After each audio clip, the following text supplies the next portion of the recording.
I'm broadcasting from a non-disclosed location. Security is tight for my new bike project.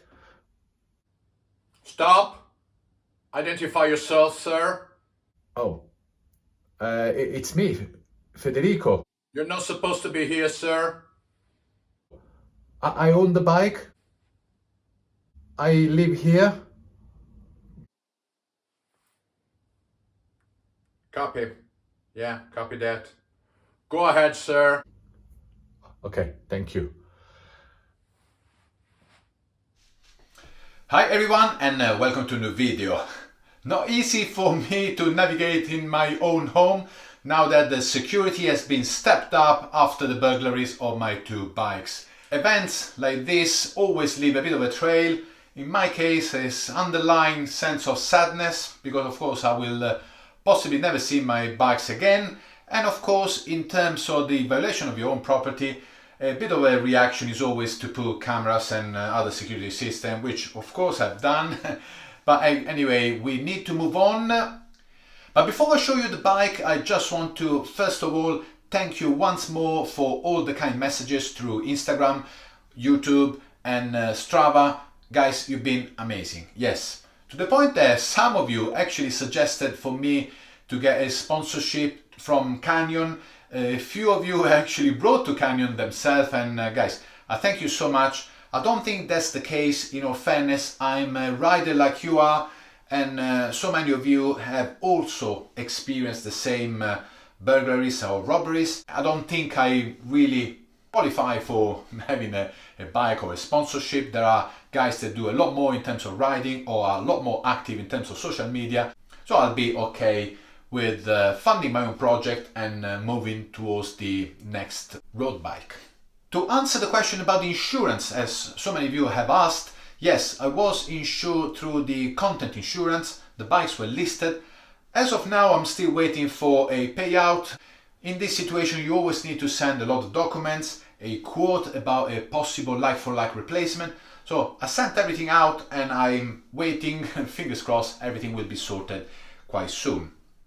As you can see, I'm wearing a kit courtesy of Sirocco Cycling. As you know, with my link or my code, you get an extra 10% on the already reduced prices. Yes, so feel free to shop and enjoy the extra discount, and I receive a little bit of help, and I thank you very much for that as well.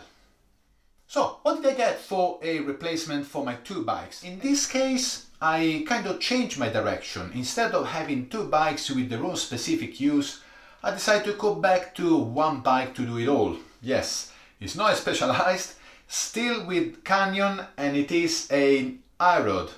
But which one? And there she is, guys. Yes, guys, had to be rim brake. I know guys that some of you might be screaming at the video now, but I couldn't really yet change over my whole structure to discs. So to me this sounded like a perfect balance between a light bike, because this Canyon iRoad could also be built around maybe 7.5 kilos, I'll be happy with that, and at the same time is going to be more aerodynamic than the Ultimate, so I'm going to enjoy the best of both worlds. Now I'm showing you the bike exactly as I got it after 4 hours driving to Manchester and back. Maybe some of the choices are different to what I'm going to do, actually most of them, because every rider at this stage with a used bike would have adjusted the personal preference to their own needs, which in this case are different to mine. But the base of the bike is there and I really like it. The iRoad is of course, in Canyon's world, the aerodynamic frame still relatively light. This is why I really love this model, and at the very beginning when I chose the Ultimate, this was a serious contender for my first performance bike. At that time I wasn't that experienced and I thought that maybe this could have been a jump too far from the Merida I was riding at that time. So I went to the Ultimate, a little bit more comfortable bike, still in the race position, and at that time seemed the better choice. This particular frame is large as the Ultimate I used to ride, but the person I bought it from wanted a shorter stem, so This H11 cockpit is 90 millimeters. I used to ride the 12 centimeter stem on the Ultimate, so this is going to be a first change that I'm going to do. Bar tape as well. I might not go for the color ones. And also the wheels. This comes with beautiful Zip 303 with one of the best braking track in the market, but at 45 they are slightly shallower. I used to ride the Windspace Loon Hyper R45 SC. There were 46 in the front and 54 at the back, so that was a very good balance between lightweight and performance on the flat. The bike is showing a full Dura-Ace mechanical setup, really nice. Yes, electronic would have been a nice option, but in this case it would have pushed the weight a little bit more. I don't mind mechanical shifting, and in this case the Dura-Ace is the top of the line, a great choice to have. Also, within the current fashion, the bike is showing a shorter cranks, 170mm in a semi-compact 5236. I used to ride a 53 outer ring, so again in this case I'm going to change the chain set, and maybe the 170 cranks are a little bit too short. I used to be riding 175, I'm going to go with 172.5. Yes, I'm going to go slightly short on the crank, because on the chain set I'm going to go big. Yes, guys, has to be big, and it's going to be a 5440. Top of the line Dura-Ace 12 speed, which is also compatible with the 11 speed setup. Yes, because the bike has to be efficient on the climb and on the flat. I'm going to keep the cassette that I found the bike with, which is an 1134. I used to climb on the Ultimate on a 36 in the ring and 1130 cassette, so the 36 with the 30 is actually comparable to the 40 and the 34 at the back. So this bike is going to have a broad range of gears from the 5411 to the 4034. I guess I will find the ratio that is allowing me to tackle any kind of surface and roads. Let's have a look at the weight of the bike in the current configuration. The tires are Hutchinson 28, setup tubeless.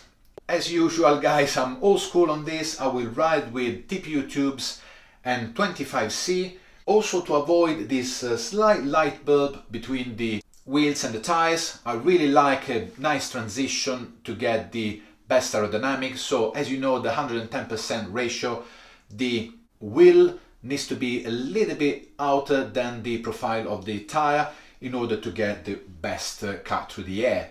In this case, it might be set up for comfort, but it's not the best for the aerodynamics. The bike as it is, without saddle, without pedals, 6.860, which is a very good starting point.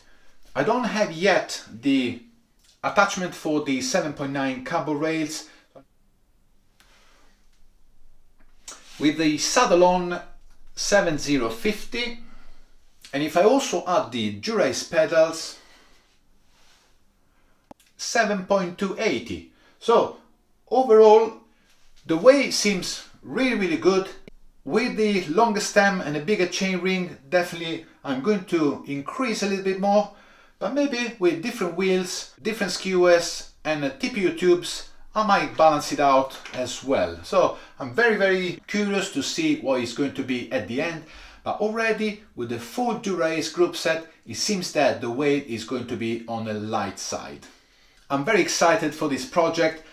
I believe that it's got all the elements to be extremely good. So it's a little bit more hard work, but these bikes can still perform at the highest level, and to me they have a place in the cycling universe still, even though the majority of you of course prefer discs.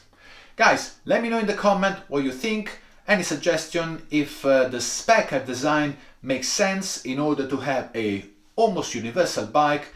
Yes, I'm excited on one hand, on the other hand I will still have an underlying sadness thinking about my bikes, what they're doing now, if they've been ridden, if someone is treating them well or not. And yes, always that in the back of my mind will pop up. I will update you as soon as I can on the development of the project. In the meantime, thank you again for watching, and I'll see you to the next video. Ciao!